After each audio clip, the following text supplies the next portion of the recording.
बहुत ध्यान से सुनिएगा। अब स्टॉक कौन सा है ये? Peninsula land limited. अब आपका फाइनेंशियल क्या बोल रहा है? फाइनेंशियल बोल रहा है कि भैया प्रॉज में इसके पास है कंपनी है रिड्यूस डेब्ट, मतलब कंपनी ने उधार अपना घटाया है।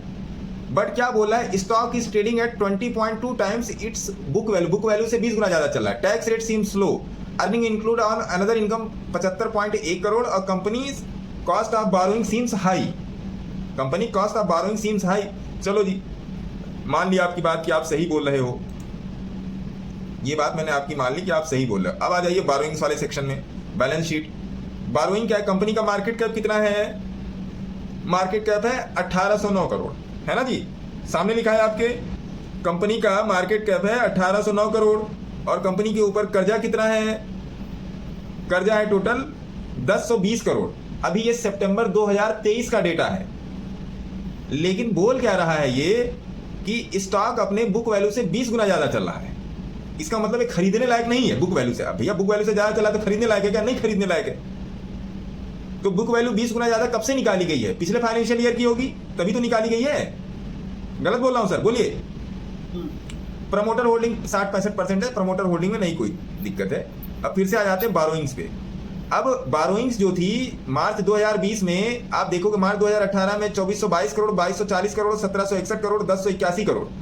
अब जाके इसकी बारोइंग कम हो गई है। टोटल बारोइंग अभी इसकी है 1020 करोड़ और 18 करोड़ की कंपनी और 1000 करोड़ का इस पे बारोइंग लगाया, मतलब डेबिट लगाया। और ये बारोइंग आपकी मार्च 2019 से, आप देखोगे कि मार्च 2019 से इसकी बारोइंग घटने लगी। ये वाला सेक्शन आप देखना। अब आ जाओ आप चार्ट पे, पेनिनसुला लैंड के चार्ट पे आ जाओ। मंथली चार्ट लग रहा है और अप्रैल 2023 से ये स्टॉक भागना शुरू हो गया। अप्रैल 2023 में ये स्टॉक था 13 रुपए का और अप्रैल 2024 में ये स्टॉक है 50 रुपए का। तो मेरे को एक बात ये बताओ, जब स्टॉक अपनी फेस वैल्यू से 20 गुना ज्यादा है तो भाग कैसे सकता है? गलत बोल रहा हूं? बताइए। अगर स्टॉक अपनी फेस वैल्यू से 20 गुना ज्यादा है तो भाग कैसे सकता है? भाई मेरी कॉस्ट है 20 रुपए, मैंने वैल्यू लगा के रखी है 100 रुपए।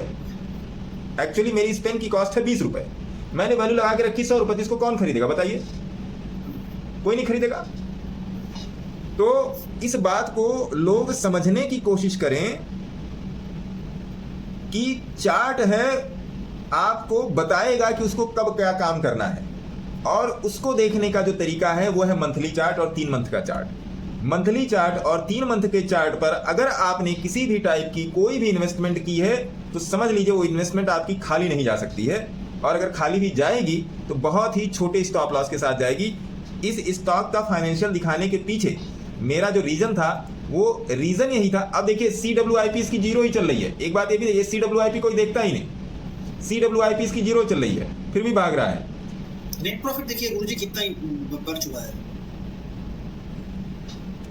प्रॉफिट भी देख लेते हैं इसका। ये देखिए नेट प्रॉफिट कितना। नेट प्रॉफिट अभी देखिए 2012 में 152 था, 2015 में था -11 करोड़, फिर 2019 में था -599 करोड़। अब देखिए, अब डेटा देखिए, 2023 में था 96 करोड़। जिस एक साल का बात आप कर रहे हैं उस एक साल का देखिए गुरुजी। वही मैं 2023 का बोल रहा हूँ आपसे, क्योंकि 2023 से ये भगा है। 2023 से भगा। अगर आप चार्ट को थोड़ा सा बड़ा करोगे, वही मैं कहता हूँ ना सर, फाइनेंशियल को समझना भी तो आना चाहिए। जाके स्टॉक पी स्टॉक CAGR फला ढिमका सारा सब कुछ देख लिया, समझ में आया कुछ नहीं, समझ में आया कुछ नहीं। और दूसरी बात, एक बात आप चार्ट पे आपने गौर किया, ये स्टॉक जो है 2021 से कन्वर्जेंस में है। 2021 से, बहुत ध्यान से इस एनालिसिस को सुनिएगा सर, ये स्टॉक 2021 से कन्वर्जेंस में है, और आप अगर और तरीके से देखेंगे तो ये मार्च 2020 से कन्वर्जेंस में है। इसने 1 फरवरी 2021 को बता दिया था कि अब ये नीचे नहीं जाएगा। आपके सामने चार्ट है, दिख रहा है, दिख रहा है। अब 1 फरवरी 2021 को इसका जो 2021 में इसने बता दिया था कि ये नीचे नहीं जाएगा। उस टाइम इसका प्राइस था 5 रुपए। अब बताइए 5 रुपए में आपको इन्वेस्ट करने में आपका क्या जाता है सर? मेरे को ये बताओ। दिक्कत क्या है ना सर, कि कोई चाहता ही नहीं कि रिटेलर का पैसा बने। ये मैं रात में 2:04 पे ये मैं रिकॉर्ड कर रहा हूं। दिक्कत क्या है सर, ये कोई चाहता ही नहीं है कि रिटेलर का पैसा बने। बात ये है गुरुदेव, और कोई बात नहीं है। कोई नहीं चाहता कि रिटेलर का पैसा बने। तो ये बात समझनी पड़ेगी। अब 2023 से बढ़ना शुरू हुआ, जहां से प्रॉफिट में आया, जो भी आया, लेकिन चार्ट तो आपका बहुत पहले से बोल रहा है सर। अगर आप 2020-21 का अगर आप इसका फाइनेंशियल देखोगे, 2020 का फाइनेंशियल 500 करोड़ का लॉस, 600 करोड़ का लॉस, 43 करोड़ का लॉस, आपके सामने फाइनेंशियल दिख रहा है। आप खरीदोगे क्या जाके यहाँ पे? नहीं खरीदोगे, आप नहीं खरीदोगे। यहाँ पे जाके फाइनेंशियल जाके आप देखिए स्क्रीनर में, आप नहीं खरीदेंगे सर। मैं मार्क करता हूं चार्ट पे। आप खरीदोगे, आप खरीदोगे, आप खरीदोगे, आप खरीदोगे, आप खरीदोगे, आप खरीदोगे, आप कहोगे बिग नो। भाई कंपनी तो प्रॉफिट ही नहीं बना रही, कैसे खरीदेंगे? गलत बोला हूं? बताइए। लेकिन गुरुजी चार्ट में तो आपका सिस्टम में तब बाई में नहीं था। चार्ट में तो आपका सिस्टम में बाई से आया ये 2020 से। 2020 से। अब 2020 में भी तो 500 करोड़ का लॉस, 500 करोड़ का वो लॉस चल रहा है ना सर। तो कहां पे कैसे खरीद लोगे? अभी यहाँ पे -160 करोड़ होता आप खरीद लेते क्या? अभी 160 करोड़ प्लस है और -160 करोड़ होता आप खरीद लेते क्या? बोलिए, नहीं खरीदते।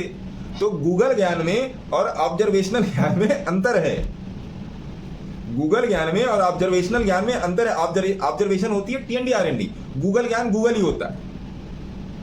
इसीलिए मैं लोगों से बोलता हूं कि अपनी एनालिसिस करें। अपनी एनालिसिस करने का मतलब ये होता है सर। अच्छा, अब आप कंपाउंड सेल्स ग्रोथ देख लो, पिछले 10 साल की 3%, 5 साल की 15%, 3 साल की 28%, और TTM में आपका -37% चल रहा है। अच्छा, कंपाउंडेड प्रॉफिट ग्रोथ देख लो। कंपाउंडेड प्रॉफिट ग्रोथ तो ठीक है। स्टॉक प्राइस CAGR देख लीजिए 6, 49, 100, 217, चलिए ठीक है। ये रिटर्न ऑन इक्विटी देखिए, इसके पास 10 साल में, 5 साल में, 3 साल में, लास्ट ईयर कुछ बता ही नहीं रहा है। इसका मतलब क्या? रिटर्न ऑन इक्विटी मतलब जब तुम बता ही नहीं रहे हो तो कहां तक है? और आप ये भी तो देखो, ये डेटा कहां तक है? ये डेटा मार्च 2023 तक का है, साल भर से डेटा ही नहीं दिया। अब जब साल भर का, भाई मैं पिछले 4 महीने का डेटा देख के मैं स्टॉक उठा रहा हूं। आप समझिएगा सर, क्या आप पिछले 4 से 6 महीने की स्टॉक की मूवमेंट का डेटा कैप्चर कर रहे हो, फिर आप स्टॉक उठा रहे हो, ठीक है? अब ये साल भर से डेटा ही नहीं दिया, तो आप क्या कर लोगे? अरे रिलायंस, अडानी, अंबानी, बिरला, ये वो सब लोग देख रहे हैं, इसको कौन देखेगा? तो पैसा कहां है? ध्यान से सुन लीजिए, पैसा वहीं पर है जहां पे रिटेलर नहीं है। ये बात गांठ बांध दीजिए सर, कि पैसा वहीं पर है जहां पर रिटेलर नहीं है। इस टाइप की एनालिसिस जो है करनी बहुत जरूरी है, कि कम से कम रिटेलर को ये समझाना कि भैया देख लो क्या डेटा दिखाया जा रहा है और क्या डेटा चल रहा है। चार्ट तो चले आ रहा है, चले आ रहा है, चले आ रहा है। आप भी बैठे हो, हम भी बैठे हैं पीछे से, लेकिन आम आदमी तो ये देख ही नहीं पा रहा है कि बैलेंस शीट क्या बोल रही है और आपका चार्ट क्या बोल रहा है। बैलेंस शीट उल्टी चल रही है, चार्ट सीधा चल रहा है। गलत बोल रहा हूं सर? तो इस बात को समझना अति आवश्यक है।